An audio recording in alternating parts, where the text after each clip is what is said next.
है due to the outer shell having 7 electron, लेकिन ये साल्ट फॉर्मेशन में हमारी हेल्प नहीं करते।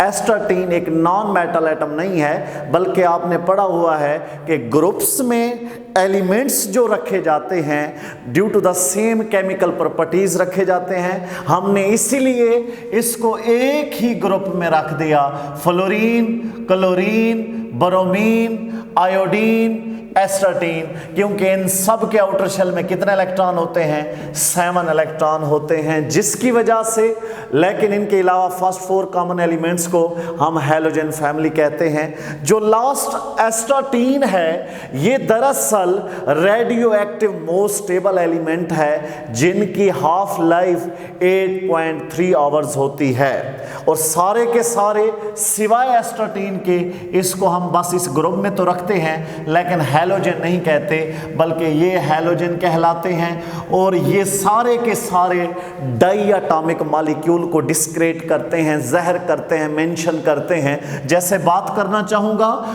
आपने भी सुना होगा F2, Cl2, Br2, I2, ये सारे डाई एटॉमिक होते हैं। और एक मज़े की बात, ये तीनों स्टेट ऑफ मैटर रखते हैं। ये गैसियस स्टेट भी होते हैं, लिक्विड स्टेट भी होते हैं, सॉलिड स्टेट भी होते हैं। ये सारे के सारे कौन से एलिमेंट्स का हिस्सा होते हैं? हैलोजन एलिमेंट्स की फैमिली का हिस्सा हैं, जिनका मीनिंग्स साल्ट फॉर्मेशन देना है, जो 2 वर्डिंग से रिप्रेजेंट किया जाता है, हैलस एंड जेनन।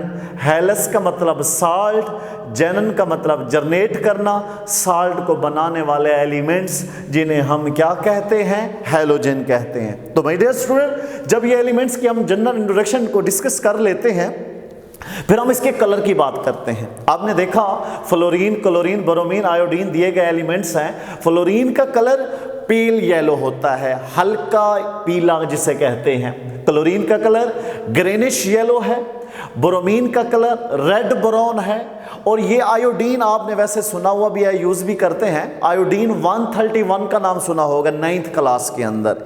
ये गुइटर जो आपकी थायराइड ग्लैंड में बीमारी होती है, इसके ट्रीटमेंट के लिए यूज किया जाता है। ये शाइनिंग सरफेस देते हैं, जिनका कलर ग्रेश ब्लैक के नाम से रिप्रेजेंट किया जाता है। एक और बात बताता चलो, ये जितने भी एलिमेंट्स हैं, इनका ऑर्डर इरिटेट करता है। हम इससे बचने की कोशिश करते हैं ज़्यादातर जब बर्निंग हो रही होती है।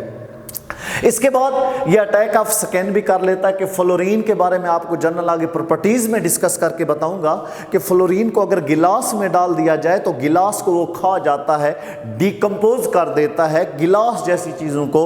तो हम फिर इसकी टिफ्लॉन की मदद से कवरिंग करते हैं, ताकि फ्लोरीन को किसी स्टोरेज टैंक के अंदर चीज़ों में बंद किया जा सके, कवर किया जा सके। और आप ये जानते हैं ये 7th ग्रुप है, तो इस वजह से हमने इसके आउटर शेल के बारे में कहा NH2NP5, यानी कि ये हैलोजन फैमिली अपने आउटर शेल में कितने इलेक्ट्रॉन रखते हैं? 7 इलेक्ट्रॉन रखते हैं। 7 इलेक्ट्रॉन रखने वाले एलिमेंट्स की इलेक्ट्रोनेगेटिविटी ज्यादा होती है, जिसकी वजह से इसके बॉन्ड क्या हुआ करते हैं?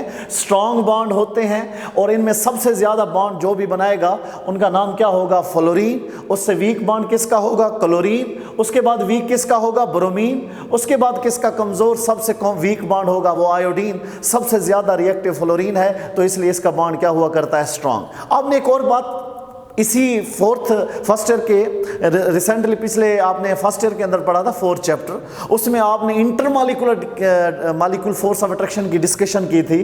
तो आपने देखा था उसमें कुछ मॉलिक्यूल वंडरवाल के तौर पे इंटरमॉलिक्यूलर फोर्सेस में एज आ एग्जांपल के तौर पे आए थे।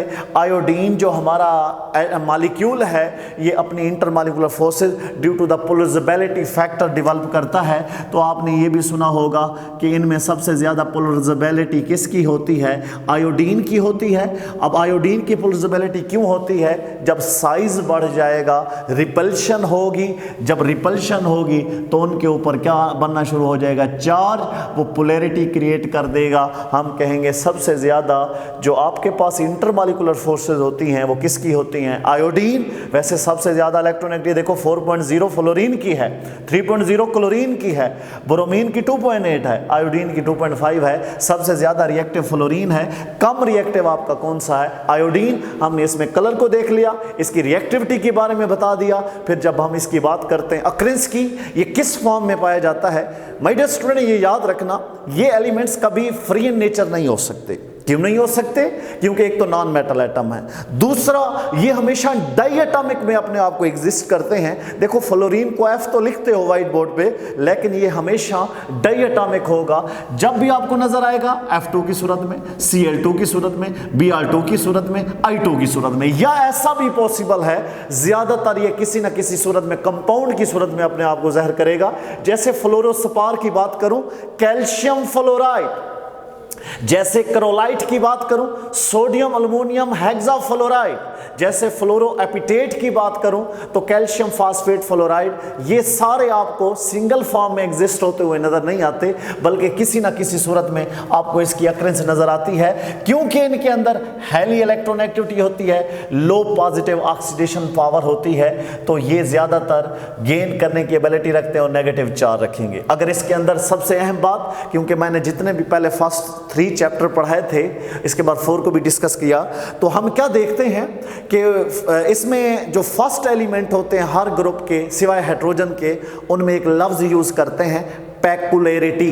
ये लफ्ज पेकुलरिटी, जिसको पेकुलर बिहेवियर का नाम भी दिया जाता है, तो मैं इसके बारे में थोड़ी सी डिस्कशन को मजीद एक्सटेंड करता हूं। मैं कहता हूं कि हमने फ्लोरीन ही को क्यों कहा पेकुलर शो करता है, क्लोरीन ब्रोमीन आयोडीन क्यों नहीं करते? जैसे लिथियम देता है पेकुलरिटी, दूसरे ग्रुप का बेरिलियम देता है पेकुलरिटी, तो इस ग्रुप के अंदर फ्लोरीन क्यों देता है? माय डियर स्टूडेंट, इसकी छोटी सी वर्डिंग को मैं मजीद इसको समराइज करता हूं। मैं कहता हूं कि फ्लोरीन में पेकुलरिटी क्यों होती है? ये वो एलिमेंट्स है, इसी ग्रुप में सेम केमिकल प्रॉपर्टीज तो रखता है, लेकिन इसका कुछ बिहेवियर अपने कंपाउंड के लिहाज से, रिएक्टिविटी के लिहाज से, नेचर के लिहाज से इनसे मुख्तलिफ होगा, जिसकी वजह से हम कहेंगे कि फ्लोरीन में क्या नजर आती है? पेकुलरिटी शो होती है। अब वो कहता है ऐसी क्या वजूहात हैं जिनमें फ्लोरीन तो पेकुलर शो करता है, बाकी इसी ग्रुप के बाकी एलिमेंट्स के अंदर ये चीज़ें नहीं होती? तो आप कहोगे सबसे बड़ी वजह फ्लोरीन की पेकुलर देने की स्मॉल साइज ऑफ एटम होता है। किसका? फ्लोरीन का। अब स्टूडेंट कहता है कैसे? माय डियर स्टूडेंट, आप जानते हैं इसका एटॉमिक नंबर 9 है, इसका 17 है, इसका 35 है, इसका 53 है। अगर फ्लोरीन के साइज की बात करो तो बेटे इसमें सबसे स्मॉलेस्ट साइज ही का होगा। अगर इसके बाद बात करते हैं हम क्लोरीन की, तो आपको देखने में नजर आ रहा होगा क्लोरीन का साइज बड़ा हो गया है। तो साइज इसका छोटा होने की वजह से, और इस साइज जब छोटा होगा इसकी रिएक्टिविटी जल्दी होगी, बॉन्ड ये जल्दी पार्टिसिपेट कर लेगा। इससे क्या होगा? हम कहेंगे ये स्ट्रॉन्ग बॉन्ड होगा, हम कहेंगे इसका स्मॉल साइज है। हाई फास्ट आयोनाइजेशन एनर्जी का मतलब भी बताता चलूं। अब आप देखें, अगर फ्लोरीन आउटर शेल में, क्लोरीन आउटर शेल में, ब्रोमीन आउटर शेल में, आयोडीन आउटर शेल में, सबके आउटर शेल में 7 इलेक्ट्रॉन होते हैं, लेकिन इसका साइज छोटा है। अगर इसके इलेक्ट्रॉन को निकालना चाहोगे, आपको रिक्वायर्ड एनर्जी जो होगी वो मैक्सिमम चाहिए होगी, तो हम कहेंगे इसकी फास्ट आयोनाइजेशन एनर्जी ज़्यादा होती है। तो इसके बाद पहली बात स्मॉल साइज है, जिसकी वजह से पेकुलरिटी, हाई फास्ट आयोनाइजेशन एनर्जी होती है। थर्ड पॉइंट बड़ा अहम है, अगर मैं बात करता हूं कि फ्लोरीन को F2 की हालत में देख लूं, क्लोरीन को Cl2 की हालत में देख लूं, मैं अगर इसको ब्रेक करना चाहूं, ये आसानी से डिसोसिएट नहीं होगा। डिसोसिएशन क्यों नहीं शो करेगा? क्योंकि आप जानते हैं फ्लोरीन के बॉन्ड बनने वाला जो बॉन्ड होता है वो स्ट्रॉन्ग बॉन्ड होता है, वो टाइट होता है, उनकी फोर्स ऑफ अट्रैक्शन ज्यादा होती है, क्योंकि उनके दरमियान क्या ज्यादा पाई जाती है? इलेक्ट्रोनेगेटिविटी। तो small size, high first ionisation energy, low dissociation energy, ये पेकुलरिटी को शो करता है। इसके बाद लास्ट 2 पॉइंट रहते हैं, बहुत ही अहम है, मेरे फेवरेट भी हैं इसके लिहाज से, आपके MD gate point of view से। नंबर 4 पॉइंट जो लिखा हुआ है, restriction of the valence shell to an octet. My dear student, जब ये कभी किसी से मिल जाते हैं फ्लोरीन, तो जैसे मैनी फ्लोरो कंपाउंड शो इनल्टनेस, मैं कहता हूं CF4 जब बॉन्ड बना लेगा, इसको बाद में तोड़ना मुश्किल हो जाएगा।